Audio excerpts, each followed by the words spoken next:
Demos gracias a Dios por esta oportunidad. Yo estoy muy feliz porque desde 2015, los que no saben, desde 2015 estamos intentando comenzar la serie de enseñanzas acerca de la carta de Pablo a los Efesios.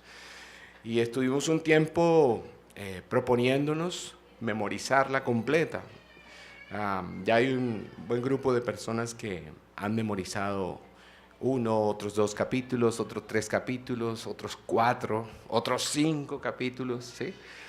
Y la propuesta es que este tiempo, durante estos 8 meses que vamos a estudiar Efesios, usted se proponga en su corazón memorizar la carta completa. ¿Cómo va a ser? Tiene que empezar básicamente leyéndola primero. Haga un ejercicio un primer día de leerla una vez. Luego intente leerla en una misma semana un par de veces. Y después comience por memorizar versículo a versículo, ¿sí? Voy a tratar de enviarles también a través de redes sociales algunas ayudas, ¿cómo se dicen? Mnemotécnicas para memorizarla. Por lo menos el primer capítulo lo estuvimos trabajando con los hombres y voy a compartirles esa estrategia para poder memorizar más fácilmente el primer capítulo. Y así de pronto usted se anima y continúa con el segundo y puede guardar en su corazón toda la carta con el paso del tiempo, y esto va a hacer que podamos comprender mejor el Evangelio, de qué se trata, el amor de Dios, la gracia de Dios, la gloria de Dios, y de qué se trata la iglesia, según enseña Pablo a través de la carta a los Efesios. ¿Estamos listos entonces, cierto? Yo voy a tener aquí mi reloj para tratar de cuidarme con el tiempo. Necesitamos introducir el día de hoy el estudio completo, de qué se va a tratar. Entonces, vamos a hacer una corta oración, y nos ponemos en las manos de Dios. ¿Les parece bien? Porque no es solamente una enseñanza hoy, sino que hoy comienza una aventura, hoy comienza como nuestro ascender a la cumbre del Everest de la teología paulina, que es la carta a los Efesios. Es la carta más sublime y la teología más compleja en el buen sentido de la palabra que se haya escrito acerca de la iglesia y de la gloria de Dios. Entonces vamos a pedir la ayuda del Señor. Ninguno de nosotros tenemos luz. La luz la tiene el Señor. Vamos a pedirle a Él que nos ilumine. Padre, te damos gracias en el nombre de Jesús. Oramos dándote gracias y pidiéndote ayuda. Espíritu Santo, ayúdanos, ilumínanos, guíanos a la verdad. Muéstranos, Señor, a Cristo tan glorioso como Pablo quiere que lo veamos en esta carta. Y también muéstranos la gloria de la iglesia. ¿Cuál es el papel fundamental en medio de la administración de los tiempos de Dios que tú le has dado a la iglesia? ¿Cuál es tu propósito para mostrarte, manifestar tu gloria, tu gran amor, tu gracia, tu compasión, tu bondad a través de la iglesia al mundo, Señor? Danos la gracia de entender todo lo que nos quieres decir y de poner por obra en nuestras vidas todo lo que enseñas en tu palabra a medida que pasan los días y las semanas estudiando el contenido de esta epístola, Señor. Te damos gracias por este privilegio de acercarnos a ti a través de las Escrituras. Gracias, Señor, porque nos permites conocerte y entenderte más. Y esto te agrada. Nosotros, al comenzar esta serie, y queremos hacerlo al terminar, cuando lleguemos al último versículo de esta epístola, dentro de unos meses, Queremos hacer lo que tú dices en tu palabra, Señor. Lo que Pablo expresa en el capítulo 3, versículo 21 de esta epístola. Nosotros queremos darte la gloria en la iglesia. A ti, Padre bueno, a Cristo Jesús, alabarte, bendecirte, adorarte, Señor. Permite que todos estos meses aumenten en nuestros corazones el espíritu de adoración. Que podamos inclinarnos maravillados cada día con más alegría y asombro, adorando a Cristo Jesús por quien Él es, a través de su palabra, revelándonos su carácter, revelándonos su hermosura y la suficiencia de Cristo para nuestras vidas en esta epístola.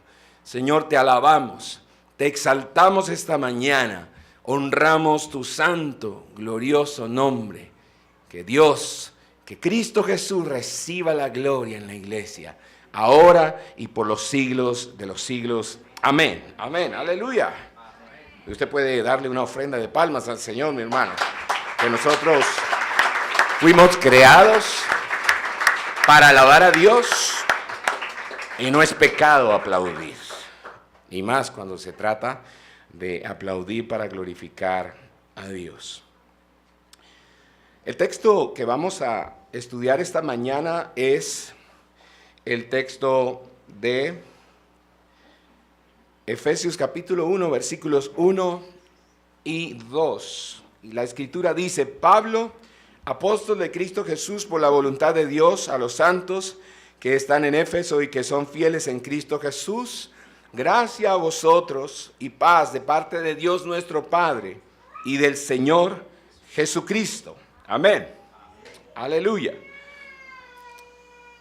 A manera de introducción histórica, yo quisiera recordar qué significaba esta epístola para algunos de los hombres más influyentes en la historia de la iglesia. La epístola a los Efesios era la epístola favorita de Juan Calvino. Armitage Robinson la llamó la corona de los escritos de San Pablo.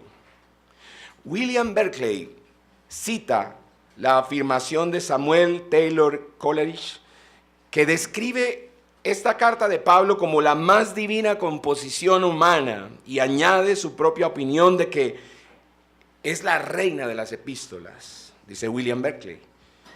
La epístola a los Efesios, escribe John Stott, ha sido llamada la más divina composición del hombre, la esencia refinada de la religión cristiana, el compendio de mayor autoridad y más acabado de la fe cristiana.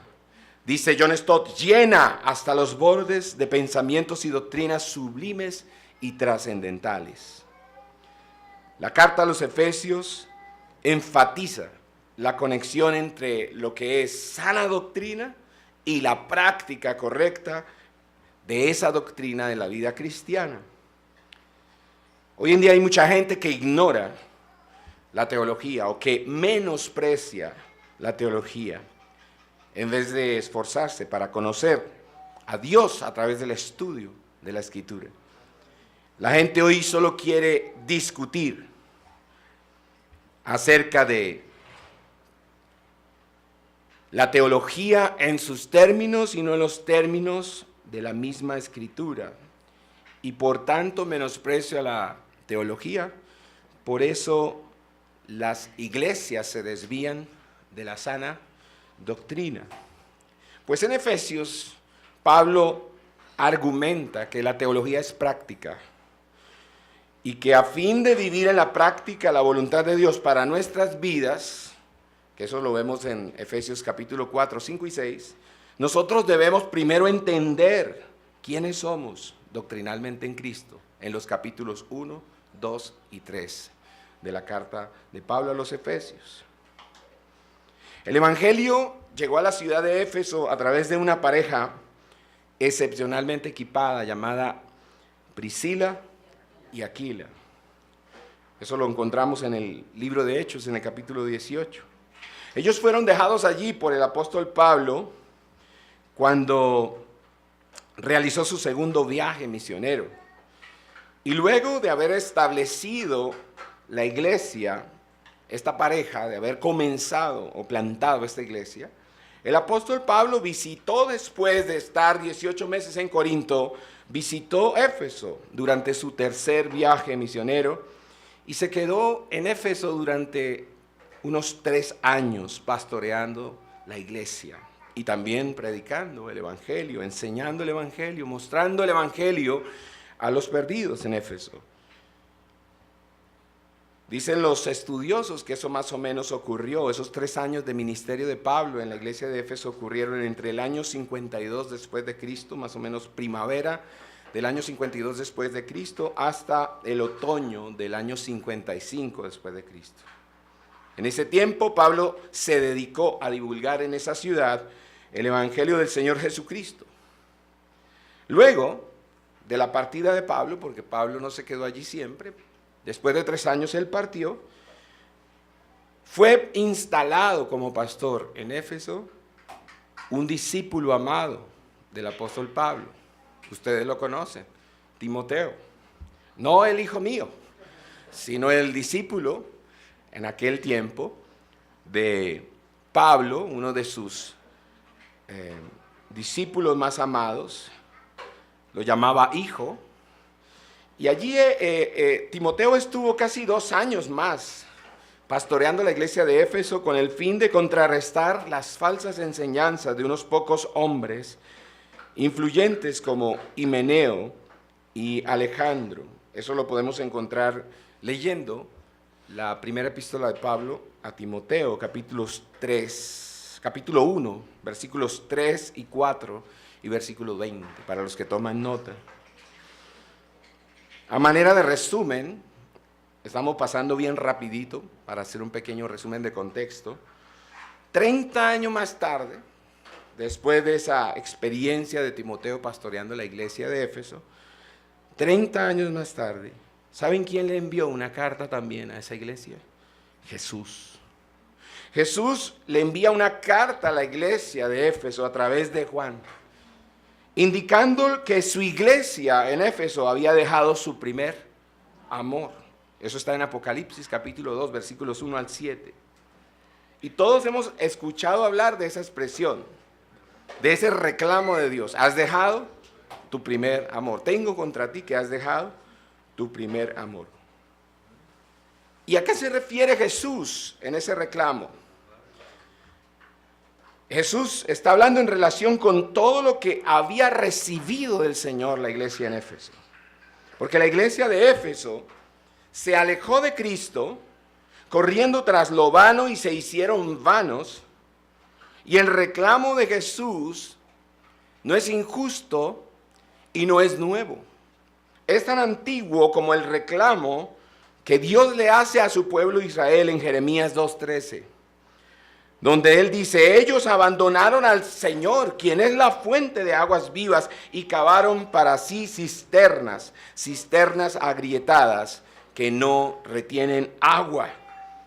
Entonces el reclamo de Cristo en Apocalipsis para esta iglesia, en esta carta que envía a través de Juan, 30 años después de haber pastoreado Timoteo, la iglesia de Éfeso, es un reclamo que apunta directamente a la idolatría, la religiosidad y el falso evangelio.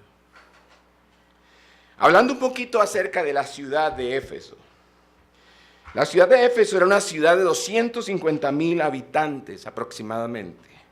Fue la capital de Asia, mejor conocida por su magnífico templo de Artemisa o Diana de los Efesios, una de las 7 maravillas del mundo antiguo. En los días de Pablo, uno de los destinos más deseados por los turistas, una ciudad multiétnica y cosmopolita, solamente Alejandría y Roma eran más grandes que Éfeso como ciudades. En esa ciudad se realizaba uno de los cultos más famosos de la época, el culto a Diana de los Efesios. Su templo era 4 veces el tamaño del Partenón de Atenas, con columnas de 18 metros de altura. El templo era el mayor centro bancario de la ciudad.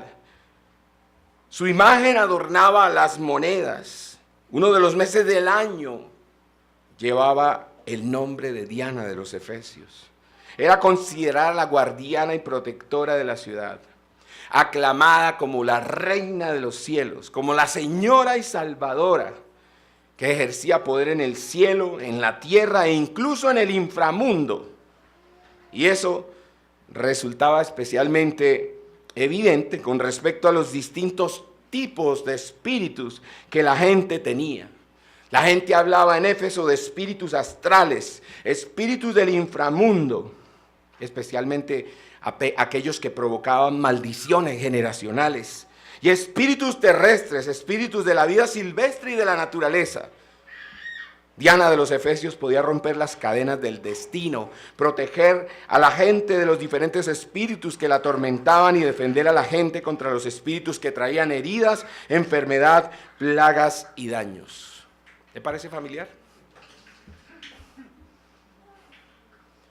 Así que Efesios es una buena epístola para la iglesia de hoy, que anda buscando estos espíritus y tratando de liberar a la gente de la opresión de todas estas cosas que ya no tienen ningún poder sobre los hombres. Porque en vano habría muerto Cristo en la cruz del Calvario. Según Lucas, en su descripción en el libro de Hechos acerca de Éfeso, muchas personas que eran devotas del culto a Diana de los Efesios se convirtieron al cristianismo durante el ministerio de Pablo. De hecho, se convirtieron tantas personas al cristianismo que eso empezó a tener un efecto negativo en la venta de templecillos de plata para la diosa de la ciudad. Y esto es lo que llevó al gremio de plateros en Éfeso a dar la señal de alarma que causó un disturbio del cual yo quiero leer un poco esta mañana en el libro de Hechos, en el capítulo 19, para que nos ubiquemos en contexto. En el capítulo 19 de Hechos, versículos 23 al 41, ocurrieron estas cosas. Dice que por aquel tiempo se produjo un alboroto no pequeño por motivo del camino, es decir, del mensaje del evangelio, del mensaje que los cristianos predicaban, y a ellos los llamaban la gente del camino, porque predicaban que Jesucristo era el camino y la verdad y la vida, y que nadie iba al Padre sino a través de Jesús. Entonces, por motivo de ese mensaje revolucionario, hubo un gran alboroto en Éfeso. Dice, porque cierto platero que se llamaba Demetrio, que labraba templecillos de plata de Diana y producía no pocas ganancias a los artífices, reunió a estos junto con los obreros de oficios semejantes y dijo, compañeros, sabéis que nuestra prosperidad depende de este comercio, y veis y oís que no solo en Éfeso, sino en casi toda Asia, este Pablo ha persuadido a una gran cantidad de gente y la ha apartado, diciendo que los dioses hechos con las manos no son dioses verdaderos.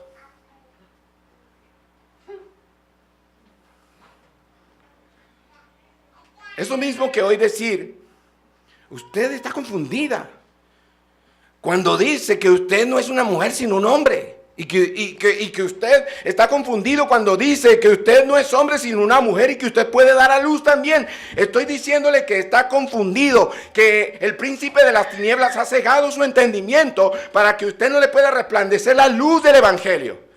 Y eso molesta, eso incomoda. A eso le llaman homofobia. Pues aquí no había homofobia. Aquí había idolatrofobia. Porque ¿cómo es posible que nos digan que los dioses que nosotros hacemos con las manos no son dioses verdaderos? ¿Te está escuchando lo que dice Demetrio? O sea, ¿entendemos lo que le pasa a este señor? Y dice, y no solo corremos el peligro de que nuestro oficio caiga en descrédito, ahora viene con la espiritualidad falsa, sino también de que el templo de la gran diosa Diana se considere sin valor y que ella, a quien adora toda Asia y el mundo entero, sea despojada de su grandeza. O sea, salió a defender a Diana de los Efesios. O sea, no era tan grande como él decía, porque había que defenderla y defender su culto.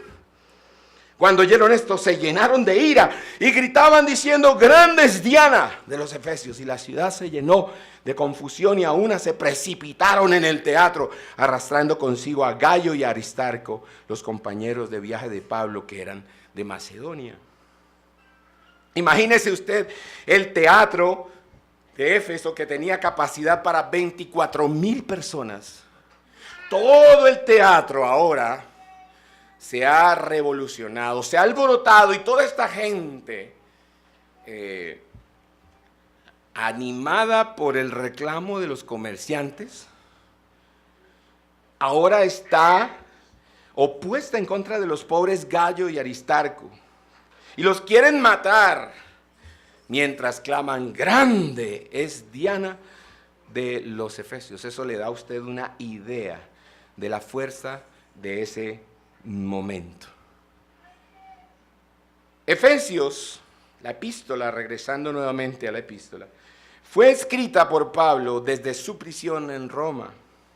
En Hechos capítulo 28 encontramos esta descripción. Fue escrita más o menos entre el año 60 y 62 después de Cristo. Y por eso se le llama con frecuencia la epístola de la prisión, junto con la epístola de Pablo a los Filipenses, a Colosenses y la carta de Pablo a Filemón. Efesios es una carta de ánimo a la iglesia para que sea el cuerpo vivo de Cristo en la ciudad, en el mundo, en la tierra. Hay unas palabras claves que yo quiero resaltar esta mañana porque serán importantes durante todo nuestro estudio de la carta. La palabra riqueza es usada 5 veces en esta epístola. La palabra gracia es usada 12 veces por Pablo.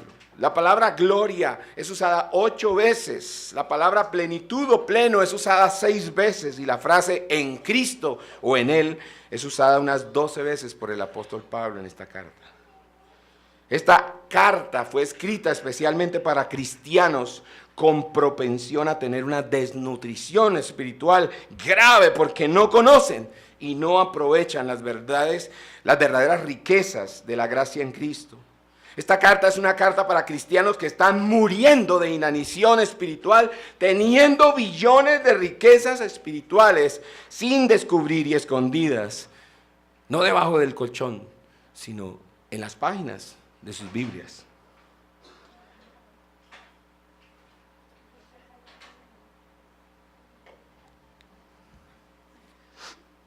Esta es nuestra primera enseñanza acerca de la carta de Pablo a los Efesios. Es una primera enseñanza de una serie que no se trata solamente del contenido teológico de una carta escrita por Pablo.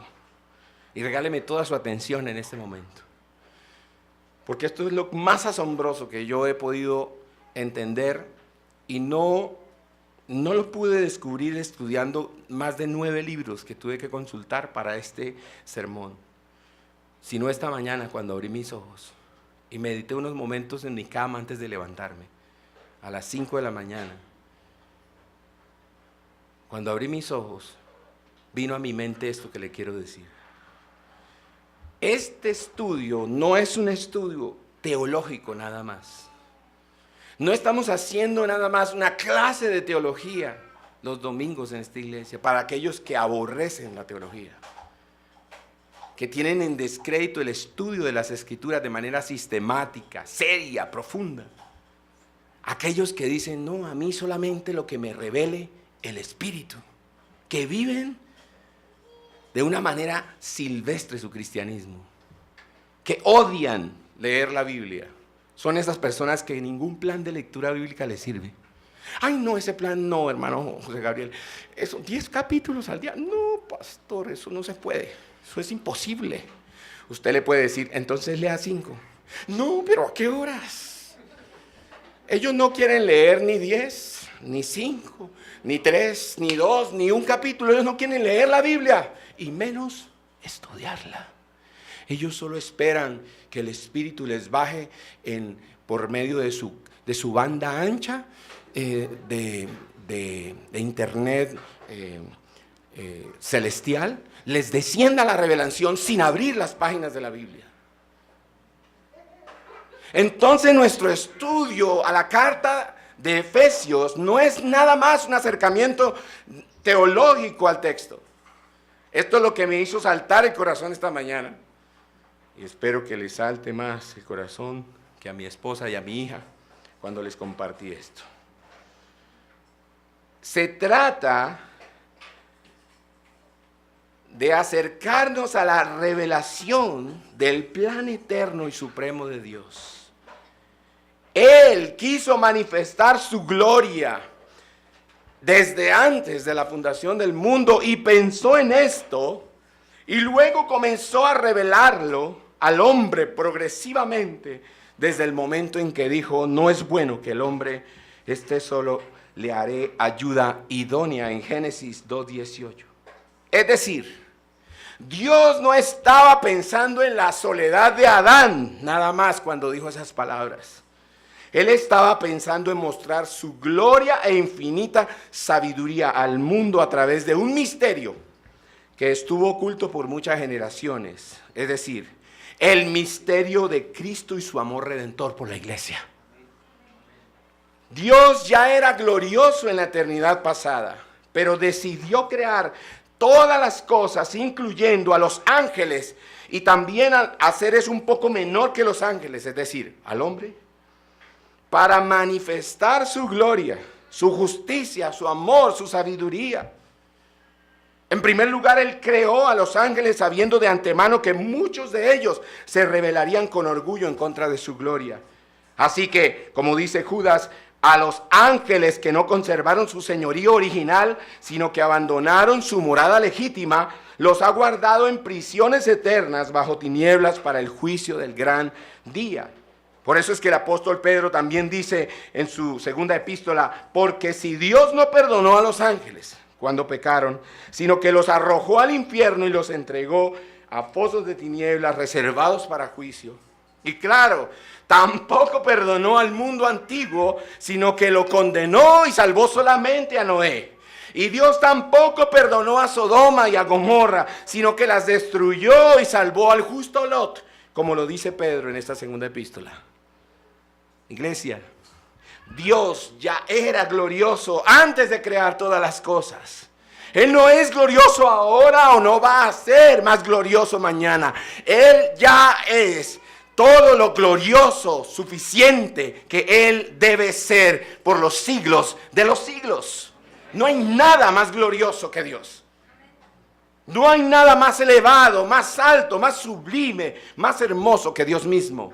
Él ya era glorioso antes de crear a los ángeles y antes de crear al hombre.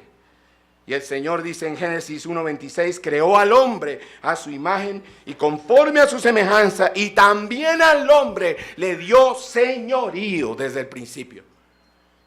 Y Dios sabía de antemano que el hombre tampoco conservaría su señorío original, y conocía de antemano que nosotros también nos rebelaríamos con orgullo en contra de su gloria. Así que también, dice en Efesios 1:4-6, nos escogió entonces en Él antes de la fundación del mundo para que fuéramos santos y sin mancha delante de Él. En amor nos predestinó para adopción como hijos para sí mediante Jesucristo. ¿Conforme a qué? Al beneplácito de su voluntad. ¿Para qué? Para la alabanza de la gloria de su gracia que gratuitamente ha impartido sobre nosotros en el amado.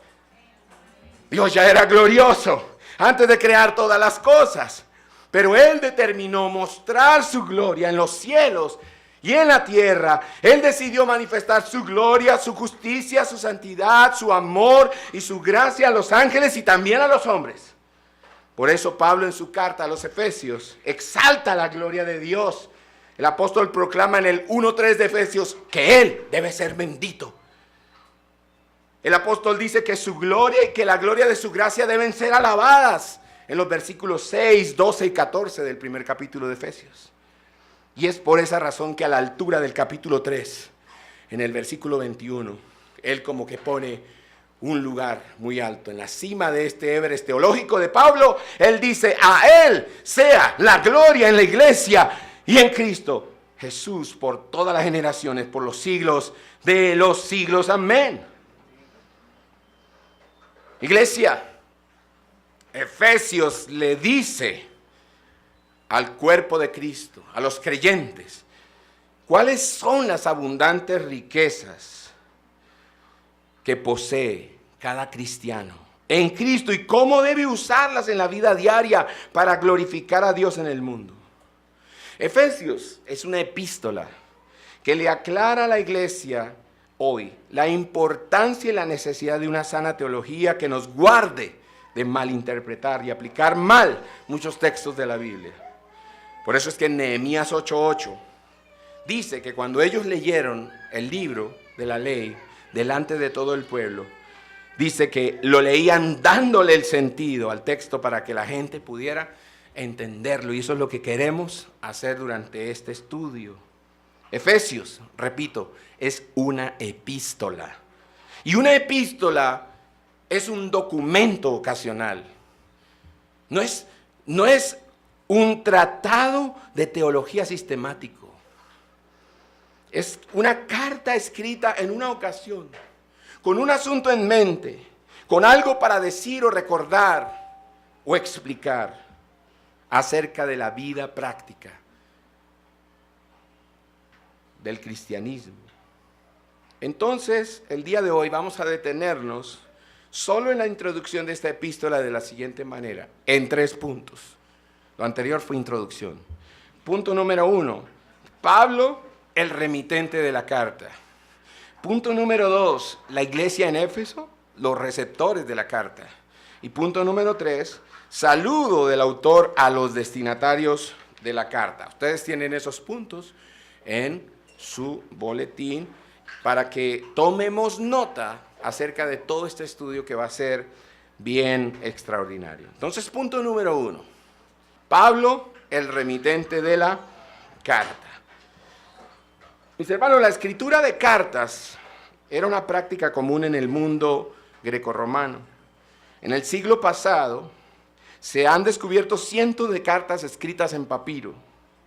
Y Pablo se sirvió de este medio de comunicación para permanecer en contacto con las iglesias y enviar instrucciones a sus colegas de ministerio. Su manera de comenzar la carta sigue el patrón típico de las cartas de la antigüedad. El encabezado lleva al comienzo el nombre del remitente o autor de la carta y no de los destinatarios como nosotros en Occidente acostumbramos a hacerlo cuando enviamos una carta. Nosotros escribimos señor José Gabriel y al final escribimos atentamente José Rueda.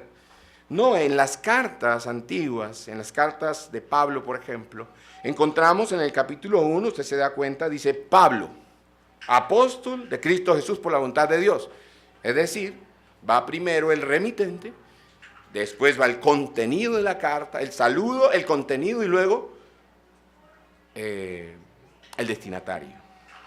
Entonces, ese es un detalle importante para resaltar en esta carta de Pablo a los Efesios. Luego, Pablo se presenta a sí mismo de una manera que aumenta su autoridad y respeto entre los lectores de la carta. Escribe no solo como un líder de la iglesia, Pablo también está escribiendo como el apóstol que es, como alguien que ha cumplido un papel fundacional en el establecimiento de la iglesia. Eso es lo que hace un apóstol, que fue comisionado por el mismo Jesús para hacer esta tarea. Pablo prefiere entonces identificarse sencillamente como apóstol y considera todos los demás títulos que podría usar como una pérdida a causa de Cristo. Filipenses 3:7 dice eso. Todo lo demás lo estimo como basura para ganar a Cristo. El único privilegio que Pablo estimaba de valor fue el de ser apóstol. ¿Y qué significa apóstol? Enviado, mensajero. ¿De quién? De Jesucristo. Pablo consideraba un alto honor y defendía tenazmente su apostolado al escribir a los cristianos en cada una de sus cartas. Por ejemplo, usted puede mirar en Romanos capítulo 1, versículo 1, donde Pablo dice, Pablo, siervo de Cristo Jesús, llamado a ser apóstol, apartado para el evangelio de Dios. En 1 Corintios En el capítulo 1, versículo 1, también encontramos el mismo modo de saludo. Pablo, llamado a ser apóstol de Jesucristo por la voluntad de Dios, y Sóstenes, nuestro hermano. También en Hechos, capítulo 9, versículo 15 y 16, Pablo está hablando acerca de esto, y especialmente quisiera animarlo a leer en Gálatas, capítulo 1, versículo 1, Gálatas 1:1, donde Pablo dice con un poquito más de detalle esto. Pablo dice: Pablo apóstol, no de parte de hombres, ni mediante hombre alguno, sino por medio de Jesucristo y de Dios, el Padre, que le resucitó de entre los muertos. Esa era la forma en que Pablo defendía de manera tenaz su apostolado al introducirse en cada una de sus cartas. Los que quieran conocer a Pablo, yo les he traído una foto del apóstol para que puedan mirarla. Esta imagen de esa persona es un retrato realizado por expertos de la policía criminalística del Länder alemán de Renania, del norte de Westfalia, en 2008. Expertos en criminalística y en arqueología hicieron una investigación de años y llegaron a la conclusión de que más o menos así era el rostro del apóstol Pablo. Ahora, regresando a la epístola. La epístola es una epístola de 6 capítulos y 155 versículos. Es relativamente corta comparada con la epístola a los romanos. Pero hagámosle preguntas a este saludo de la carta. Pablo, ¿por qué escribiste esa carta? Entonces respondámosle a esa pregunta desde el texto bíblico. Pablo no está escribiendo Efesios por una causa situacional. Y explico esa expresión. Una causa situacional sería que Pablo se enteró de un problema en Éfeso, y entonces escribe la carta para ayudar a los hermanos a resolver el problema en Éfeso. Pero no es así. Pablo no sabe nada de ellos hace mucho tiempo. De hecho, está preso en Roma y no ha podido ir a visitarlos. No sabe cómo están. No sabe si hay hermanos que están peleándose entre sí. No sabe si el pastor está enfermo o está sin dinero para pagar sus gastos. Él no sabe nada de lo que está pasando allá todavía. Hace mucho tiempo no sabe de los hermanos en Éfeso. Entonces no hay razones específicas que el apóstol conozca de la iglesia en Éfeso para él enviarles esta encíclica pastoral. Él estaba preso en Roma, tenía mucho tiempo entonces para reflexionar en prisión, y estando en una actitud contemplativa día tras día en su relación con Dios, el apóstol decide viajar, acercarse a la iglesia de Éfeso a través de una carta pastoral. Él ha estado reflexionando en la prisión sobre su vida, su ministerio, la persona de Cristo, sobre las iglesias, sobre los cristianos, acerca de realidades espirituales en Cristo Jesús. Y ahora Pablo les quiere transmitir su reflexión en torno a esas grandezas de Dios. La grandeza de Cristo, la grandeza de la gracia de Dios y de la gloria de Dios. Entonces el antiguo pastor de Éfeso, que ahora está en prisión en Roma, quiere que todos los hermanos puedan entender y valorar la hermosura de Cristo, su amor por ellos, su control soberano sobre la salvación y sobre nuestras circunstancias. Pablo está en la cárcel, solo sabe que ha sido librado del naufragio en la isla de Malta y ahora está en Roma esperando para ser juzgado. Él no sabe si su vida está en peligro o no. Él no sabe si va a ser liberado de la prisión o no. Pero lo único que sabe es que tiene un Salvador muy grande, que su esperanza en Cristo no es en vano y que su vida debe glorificar a su Salvador en quien él ha creído. Y eso es lo que él quiere comunicarle a los hermanos en Éfeso. Timothy Keller dice que el sustento de nuestra fe debe ser una vida que sustente lo que creemos. Y eso es lo que quiere decirle Pablo a la iglesia de Éfeso. Lo que creemos debemos sostenerlo con la forma en que vivimos lo que creemos. ¿Quién es Cristo para Pablo en Efesios? En el capítulo 1, Cristo es Redentor. En el capítulo 2, para Pablo, Cristo es reconciliador. En el capítulo 3, Cristo es riquezas inescrutables de Dios. En el capítulo 4, Cristo para Pablo es el dador de los dones ministeriales. En el capítulo 5, ¿qué creen? Para Pablo, Cristo es en el capítulo 5 el esposo modelo. Capítulo 6, para Pablo, Cristo en el capítulo 6 es el Señor poderoso, fuente de poder de la iglesia. Por eso habla de la armadura de Dios en ese capítulo. Pero ¿quién es Cristo para los creyentes en Éfeso? Ahora pensemos en los hermanos que reciben la carta. Punto número 2. La iglesia en Éfeso, los receptores de la carta. Y el texto dice, versículo 1, parte B. A los santos que están en Éfeso y que son fieles en Cristo Jesús. Ellos son los destinatarios de esta carta. Mis hermanos, en Éfeso vivían entre 10,000 y 20,000 judíos que mezclaban el judaísmo y el paganismo efesio. Y a eso se le llamaba judaísmo popular. Que se habían vuelto idólatras y paganos tanto como los habitantes de Éfeso. Ese judaísmo mostraba una fuerte creencia en ángeles y espíritus malvados y utilizaba remedios populares para tratar esos fenómenos. ¿Se da cuenta por qué hicimos la introducción de contexto histórico al comienzo?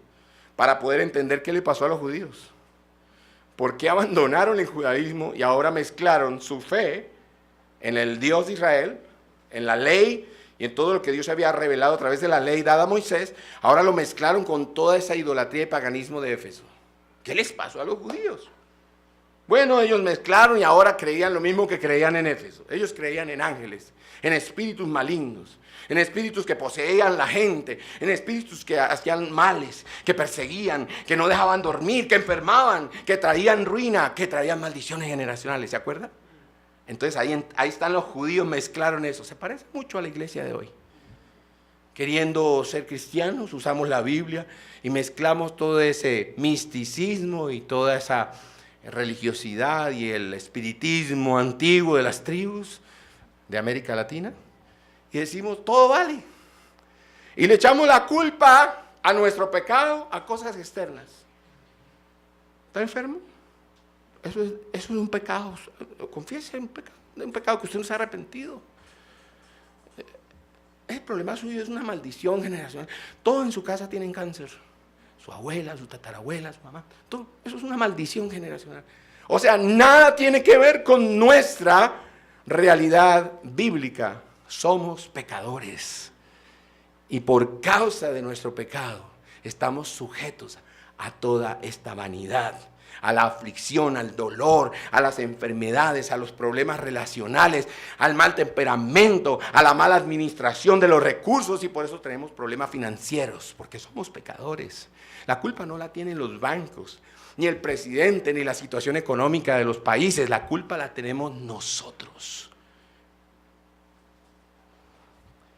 Entonces, algunos de estos judíos practicaban la magia, usando un libro llamado El Testamento de Salomón. Había un libro en Éfeso, famoso, de magia, que se llamaba El Testamento de Salomón. Esencialmente representando una colección de fórmulas mágicas, de encantamientos y perspectivas sobre el reino demoníaco que podían haber sido puestas en práctica por un chamán judío en el siglo I.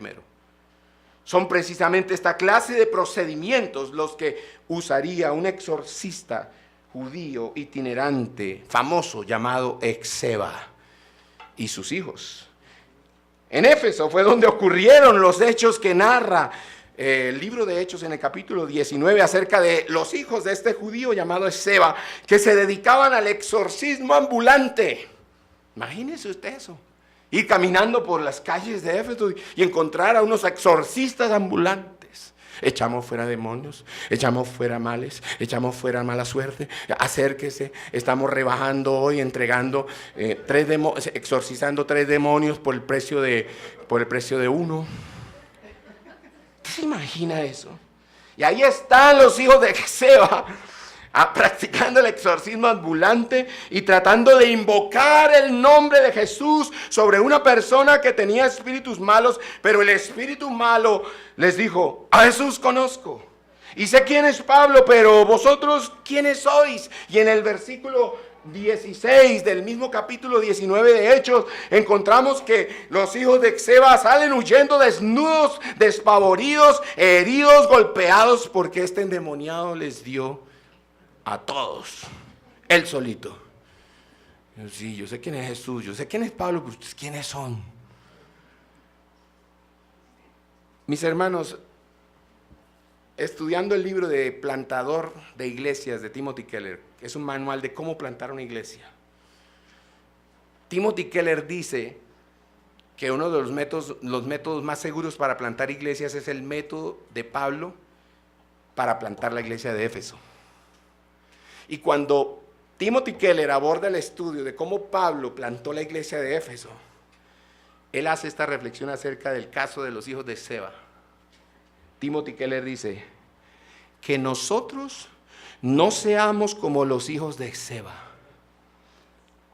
que no estemos invocando el nombre de Jesús y pidiendo su ayuda cuando no disfrutamos ni obedecemos a Cristo, porque eso también sería hechicería. Ay, ay, ay, qué reflexión. Él dice: una verdadera conversión conduce a un cambio concreto en el estilo de vida. Ese mismo capítulo 19 de Hechos también dice en el verso 17: y el nombre de Jesús era exaltado en Éfeso. Y dice también que muchos de los que habían creído continuaban viniendo y confesando y declarando las cosas que practicaban, y muchos de los que practicaban la magia, juntando sus libros, los quemaban a la vista de todos. Eso es lo que dice Timothy Keller: cambio concreto en el estilo de vida. Y dice el versículo 20: y así crecía poderosamente y prevalecía la palabra del Señor en Éfeso. Entonces, la carta de Pablo a los Efesios no es un documento teológico simple. Tampoco es un documento de instrucción subversiva contra los gobernantes o las autoridades políticas de la ciudad. Efesios es un documento o una instrucción de un padre, de un pastor a sus ovejas, de cómo rebelarse contra los poderes espirituales de las tinieblas. Eso es lo que plantea en Efesios 6:12. Pablo pone de manifiesto en Efesios que los verdaderos enemigos de la iglesia no son los demonios, no es lo que haya en el inframundo, no son los cónsules, tampoco los senadores, tampoco los centuriones, como hoy los enemigos de la iglesia tampoco son los dictadores. Pablo está diciendo que el verdadero enemigo de la iglesia es el poder espiritual de las tinieblas. Son los poderes espirituales que mantienen cautivos a los líderes políticos y al pueblo en el pecado y que los ciegan a la verdad del Evangelio del Señor Jesucristo. La gente en Éfeso necesita ver y conocer la gloria de Dios. La gente en Colombia necesita ver y conocer la gloria de Dios. La gente en Venezuela necesita ver y conocer la gloria de Dios. Y la iglesia tiene la misión de dar a conocer la gloria de Dios. Ahora, ¿quiénes son los santos que están en Éfeso? Porque eso hace parte de su saludo. A los santos que están en Éfeso. Los santos que están en Éfeso son todas las personas que Priscila y Aquila, y que luego Pablo, y luego Timoteo, y luego los líderes y los creyentes firmes y maduros que vinieron después de Timoteo, fueron salvas mediante la predicación del Evangelio en las provincias, en recintos sagrados, en sinagogas, en hogares, en el mercado, en edificios públicos, en la escuela de teología de Tirano. Diríamos hoy: los santos son todos los que son salvos mediante la predicación del Evangelio. Cuando yo predico el Evangelio en el trabajo, en la escuela, en la universidad, en el parque, en el café, en la parada del bus, en el centro comercial, etc. Los santos que están en Éfeso son todas las personas que hicieron preguntas acerca de Dios, acerca de lo eterno, acerca del pecado, acerca de la vida después de la muerte y encontraron a un creyente maduro que no tuvo miedo de responderles, de debatir, argumentar, llevando a las personas del campo de la mente al campo de la conciencia. Los santos en Éfeso son todos aquellos que fueron persuadidos por el Evangelio y no que solamente escucharon una presentación entretenida y superficial del Evangelio.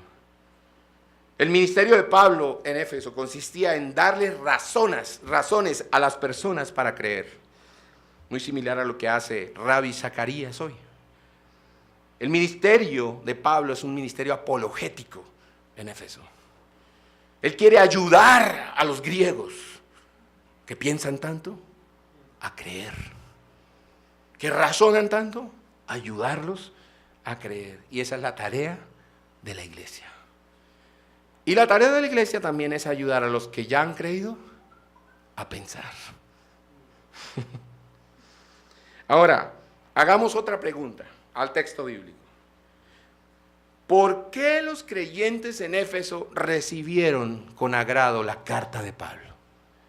Esa pregunta no se nos había pasado en la vida.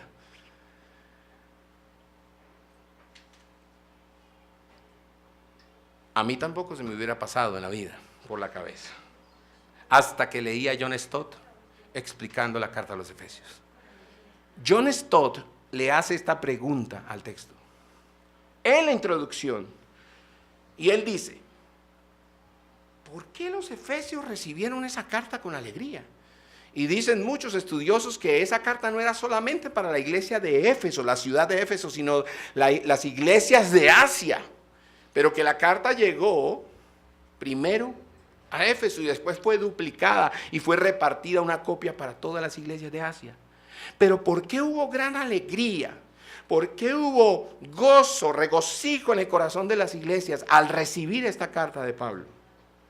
Y John Stott explica esto que me dejó con la boca abierta. Él dice: cuando alguien discute con nosotros, puede persuadirnos o no, pero cuando esa persona ora por nosotros, su relación con nosotros cambia. Y él explica: así sucede con esta carta enviada por el apóstol a la iglesia en Éfeso. Esta carta se ganó el derecho de entrar en sus corazones porque sus lectores ocuparon primero un lugar predominante en las oraciones y en los ruegos del apóstol. O sea, a menos que Pablo hubiese orado esos 4 años en la prisión por la iglesia en Asia, cuando él envió la carta hubiese tenido ningún valor. Pero como él estuvo orando y llorando y amando primero a esa iglesia o a esas iglesias en sus rodillas, cuando les escribió, tenía autoridad moral, tenía autoridad espiritual para enviarles la misiva. Como que Dios mismo legitima la autoridad del contenido de la carta, porque el autor, el remitente, ha pagado un precio en las rodillas, amando primero a aquellas personas en sus oraciones. Eso es lo que explica John Stott. Y eso nos ayuda, mis hermanos, de esto he hablado con algunos hermanos esta semana, a redefinir cómo es que nosotros queremos relacionarnos entre nosotros. Porque nos encanta sentarnos a confrontarnos, sentarnos a decirnos lo que usted tiene que cambiar, lo que usted tendría que hacer para que yo me sienta mejor en mi relación con usted.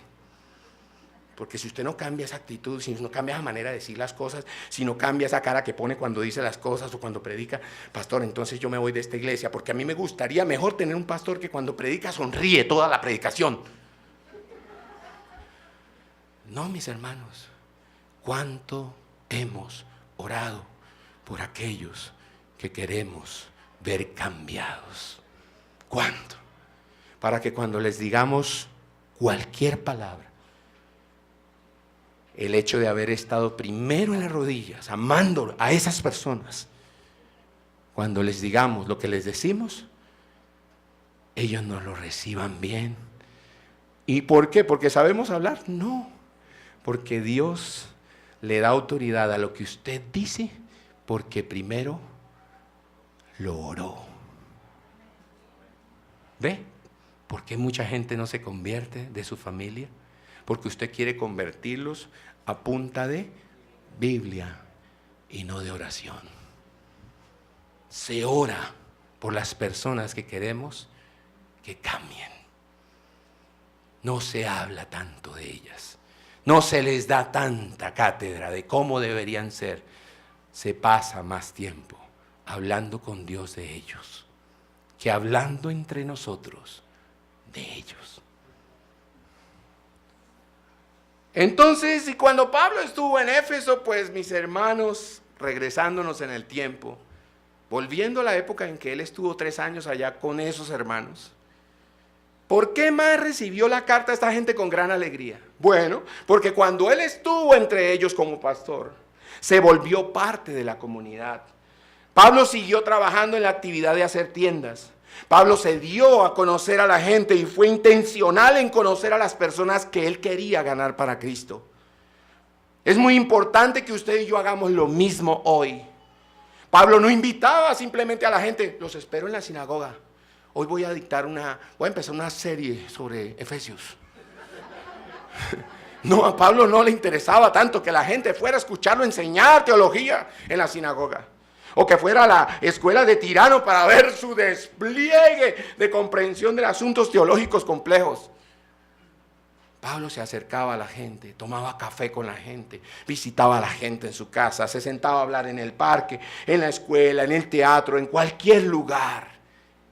Y dicen los estudiosos que pasaba en la plaza pública casi 5 horas diarias hablando con las personas. Porque a él le importaban las personas que él quería que fueran salvas. Y cuando la gente no percibe que nosotros mostramos interés en ellos verdadero, así les estemos predicando sana doctrina, la gente no cree. Porque se dan cuenta que lo que usted quiere es reclutar, no amar. Usted quiere dar un recluta más para la iglesia, pastor, ahí le traje otra oveja más, para que la disipule, para que la esquile. No, la gente quiere caminar con uno cuando uno los ha amado en sus miserias. Ellos quieren estar con uno. Dice, este me conoce lo peor de mi vida y me ha aceptado y me ha amado así como soy. Y viene a mi casa y pasa horas conmigo conversando. Me aguanta, me escucha por teléfono. Me ama. Yo quiero el Dios que Él tiene. Yo quiero ese evangelio en el que Él cree. ¿Y por qué Pablo los llama fieles en Cristo Jesús? Más preguntas para el texto, para los que están aprendiendo a hacer sermones. Yo le hago preguntas al texto y las preguntas que le hago al texto me arrojan respuestas que sirven como parte de la investigación para incluir en el texto del sermón que voy a predicar. Entonces, otra pregunta para el texto: ¿por qué Pablo los llama a esos hermanos en Éfeso fieles en Cristo Jesús? Los llama santos y fieles. Porque ellos no solo han confiado en Cristo Jesús como su Señor y Salvador, sino que también permanecen en Él. No solo han sido apartados del mundo pagano de Éfeso para Cristo, sino que ellos también permanecen apartados y consagrándose para Dios todos los días. Pablo los llama santos y fieles porque ellos habían sido elegidos por Dios y consagrados a Él como lo hizo con el pueblo de Israel en el Antiguo Testamento. Dios los llamó de entre todos los pueblos en el Antiguo Testamento para reflejar su misma pureza, integridad y gloria en sus propias vidas al mundo antiguo. Para mostrar su gloria, su imagen y su semejanza al mundo antiguo. Israel no necesitaba hacerse ídolos en el Antiguo Testamento. ¿Por qué Dios aborrecía que ellos hicieran ídolos? No debían hacerlos. ¿Y por qué también aborrecía la idolatría de la iglesia de Éfeso? Y se lo reclama en su mensaje a través de Juan, la carta que Jesús le envía 30 años después de que se ha ido Pablo de la iglesia. ¿Por qué Dios aborrece la idolatría hoy también? Porque ni Israel, ni la iglesia de Éfeso, ni nosotros debemos hacernos imágenes o ídolos de nada que esté en los cielos, ni en la tierra, ni debajo de la tierra, ni en el mar. Porque usted y yo, como ellos y como Israel, todos fuimos hechos a imagen y semejanza de Dios. Así que la imagen de Dios ya está en nosotros y nuestra tarea es reflejar su imagen y semejanza. Es decir, nuestra misión en la vida, en este mundo, es mostrar la gloria de Dios. ¿Cómo es Dios? ¿Cómo luce Dios? A través de nuestras vidas. Número 3. Gracia, ¿por qué? Porque gracia es el centro del mensaje del Evangelio y de la teología paulina. Se trata del favor inmerecido de Dios para salvar a rebeldes, pecadores, orgullosos que se levantan contra la gloria de Dios. Gracia, bondad, amor, misericordia, un deseo glorioso de Dios queriendo relacionarse en amor con sus enemigos. Por eso les dice gracia. Miren lo que dijo el Señor en el Antiguo Testamento acerca de esa expresión, gracia, o misericordia, o bondad. Gesed en el Antiguo Testamento. En Éxodo capítulo 34, versículos 6 al 9 dice, el Señor, están hablando Dios y Moisés. ¿Se acuerda de esa conversación? Y el Señor le dice a Moisés, el Señor, Dios compasivo y clemente, lento para la ira y abundante en misericordia y fidelidad, el que guarda misericordia a millares, el que perdona la iniquidad, la transgresión y el pecado, y que no tendrá por inocente al culpable, el que castiga la iniquidad de los padres sobre los hijos y sobre los hijos de los hijos hasta la tercera y cuarta generación. Y entonces cuando Dios declaró todas estas cosas, dice que, versículo 8, Moisés ¿qué? Se apresuró a ¿qué? Explícame, entonces ¿cómo me quito las maldiciones generacionales? ¿Sí ven lo que se hace cuando Dios habla? Uno no se pone a razonar con Dios, Señor, eso que dijiste quiere decir que entonces el pecado de mis abuelos cae también sobre mis papás y también sobre mí, porque eso nos encanta hablar de eso, ¿no? En clase de premembresía, ¡ay, qué delicia discutir, debatir y complicar la cosa! En lugar de hacer lo esencial, que es Dios habla y nosotros adoramos cuando Dios habla. No razonamos, no estamos preguntando, Señor, tú dijiste que eras excelso, grande, maravilloso, terrible, pero también compasivo, lleno de misericordia, de fidelidad. Aquí estoy, dice Moisés se apresuró ¿a qué? A inclinarse a tierra y adoró y dijo, si ahora, Señor, entonces entiendo que esto es gracia. Mire lo que dice, si ahora, Señor, he hallado ¿qué? ¿Y qué dice Pablo en la introducción a los Efesios? Gracia a vosotros. Si yo he hallado gracia ante tus ojos, ¿puedes ir ahora, Señor, en medio de nosotros? Es decir, quisieras caminar conmigo y con mi pueblo. Y luego, aunque somos un pueblo de dura cerviz, pero podrías perdonar nuestra iniquidad y nuestro pecado. ¿Y qué? Y tomarnos por posesión tuya. Esa es la actitud. Dios habla y usted se humilla. Yo lo único que merezco es la ira de este grandioso Dios y Él me está diciendo, yo puedo tener misericordia de quien yo quiera. A los ángeles no los perdoné. ¿Algún reclamo? ¿Alguna molestia en tu corazón? Porque la gente dice, ay, no, yo no puedo aceptar eso que a uno salva y a otro no salva. ¿Y por qué no reclama eso por los ángeles también? Entonces póngase a defender al diablo. Sí, vaya entonces ahora a interceder por el diablo y a decir, Señor, ¿y por qué no le das una oportunidad también al diablo? Perdónanos a todos, sálvanos a todos también. Dios es Dios, iglesia. Él hace lo que quiere y nadie puede reclamar por qué hace lo que haces. Y de los ángeles dice a través de Juan y de Pedro, no los perdonó. Y de la generación de Noé dice, no los perdonó, solo salvó a Noé. Y de la generación de Sodoma y Gomorra dice, no los perdonó, sino que los destruyó. Y dice Pedro, para asombro de todos nosotros, y salvó al justo Lot. Y uno dice, ¿Lot justo? Sí, porque Pedro dice en su segunda epístola, porque Lot se angustiaba en su corazón a causa de la maldad de la gente de Sodoma. O sea que la reacción del corazón de Lot era la reacción de un hombre que había sido regenerado. ¡Wow! Esto sí me rompe el cerebro.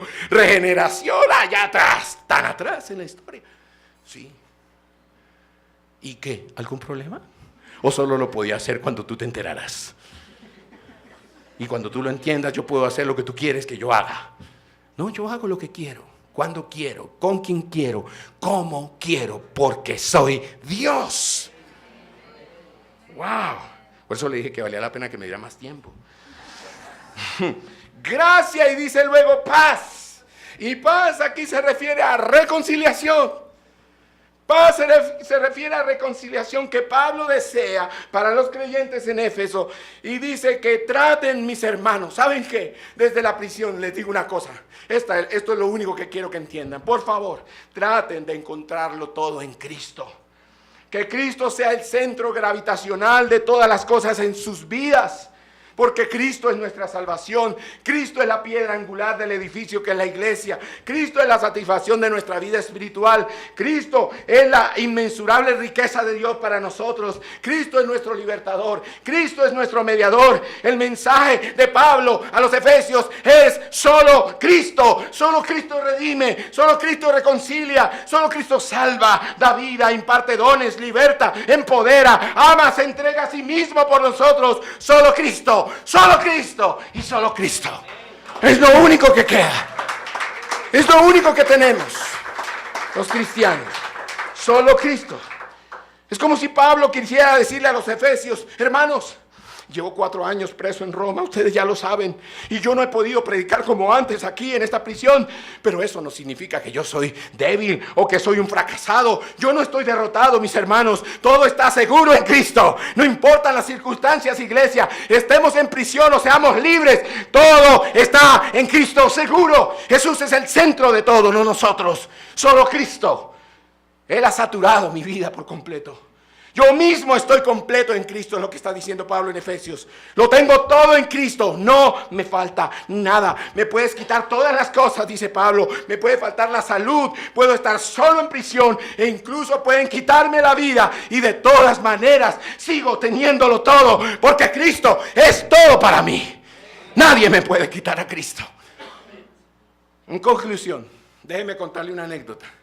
Que la anécdota hablará como una imagen, más que 1000 palabras. En una ocasión, 7 minutos 18, y me quedan 3 minutos para concluir. De gracia, de bondad de ustedes. En una ocasión, mis hermanos, un padre de familia acaudalada llevó a su hijo a un viaje por el campo con el firme propósito de que éste viera cuán pobre era la gente del campo y que comprendiera el valor de las cosas y lo afortunados que eran ellos. Estuvieron por espacio de un día y una noche completos en una granja de una familia campesina muy humilde. Al concluir el viaje y en el camino de regreso a casa, el padre le dijo a su hijo: ¿qué te pareció el viaje, hijo? Y el hijo respondió: muy bonito, papá. ¿Viste qué tan pobre y necesitada puede ser la gente? Y respondió el muchacho: sí. ¿Y qué aprendiste, hijo? Y respondió el hijo: papá, vi que nosotros tenemos un perro en casa y ellos tienen 4. Nosotros tenemos una piscina de 25 metros, ellos tienen un río que no tiene fin en el patio. Nosotros tenemos unas lámparas importadas en el patio y ellos tienen estrellas. Nuestro patio llega hasta el borde de la casa, el de ellos no tiene horizonte. Especialmente, papá, vi que ellos tienen tiempo para conversar y convivir en familia. En cambio, tú y mamá han de trabajar todo el tiempo y casi nunca los veo. Al terminar el relato, el padre se quedó mudo y su hijo agregó: gracias, papá, por enseñarme lo ricos que podríamos llegar a ser. Efesios es una carta de nuestro papá para enseñarnos lo rico que podríamos llegar a ser en Cristo. El padre de esta historia quiere enseñarle a su hijo un valor equivocado de las cosas, una definición equivocada de lo que es pobreza y necesidad, una definición equivocada de lo que es tener riquezas y bienes materiales. Ahora, los falsos maestros hacen lo mismo hoy. Le enseñan a los cristianos en las iglesias una definición equivocada de lo que es tener prosperidad, de lo que es tener éxito, de lo que es tener salud o bienestar o riquezas. Y no solamente los falsos maestros hacen eso en las iglesias, también los impíos se encargan de predicar esa falsa enseñanza.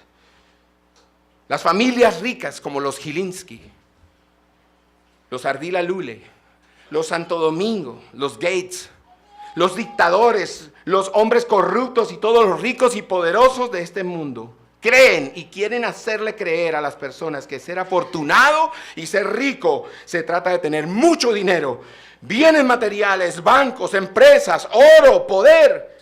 Así que Dios en su infinita gracia y en su infinita riqueza y en su infinito amor intervino en nuestro mundo para enseñarnos que rico y afortunado es aquel que no deja su primer amor, que es Cristo. Rico y afortunado es aquel que conoce y valora a Cristo sobre todas las cosas.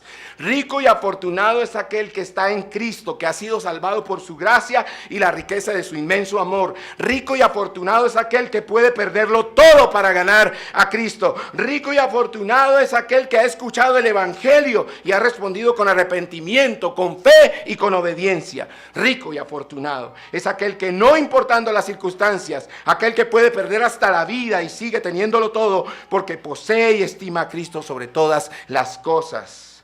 Rico y afortunado es aquel que puede mostrar la gloria infinita de la sabiduría de Dios en su estilo de vida, con el fin de darle esperanza a otros individuos, a su familia, a su comunidad, que está en guerra, que está destruida, que está dividida por el odio y por el pecado y por la maldad. Nosotros, iglesia, somos ricos y afortunados en Cristo. Oremos, mis hermanos. Padre, te adoramos esta mañana por la grandeza de tu ser, por la excelencia de tu ser, Señor, por la rectitud de tus dichos, de tus mandamientos, por la suficiencia, Señor, de tu palabra para nuestras vidas y de Cristo. Te alabamos, Dios. Queremos darte la gloria en la iglesia, en este lugar, ahora y por los siglos de los siglos, Señor. Queremos vivir vidas que reflejen tu gloria, que muestren tu imagen y semejanza a este mundo caído y destruido y en aflicción y sufrimiento por causa del pecado, Señor. Ayúdanos, Señor, para que a estudiar esta carta nos lleve, nos conduzca, Señor, a hacer lo que hizo Moisés cuando Dios habló. Correr, a inclinarnos y adorarte y suplicarte. Camina con nosotros, Señor, a pesar de que somos duros de servir. Camina conmigo, Señor, y con mi familia, a pesar de mis iniquidades. Perdóname, perdona mis pecados, Señor, ten misericordia de nosotros. Pero por favor, quédate aquí, Señor. Quédate en este lugar, en esta iglesia. Quédate en esta ciudad, a pesar de que esta ciudad te odia y te aborrece, Señor. A pesar de que esta ciudad ha hecho ídolos y se ha ido tras sus falsos dioses, se ha envanecido y se ha llenado de orgullo en su corazón y se levanta arrogante en una rebelión contra la gloria de Dios.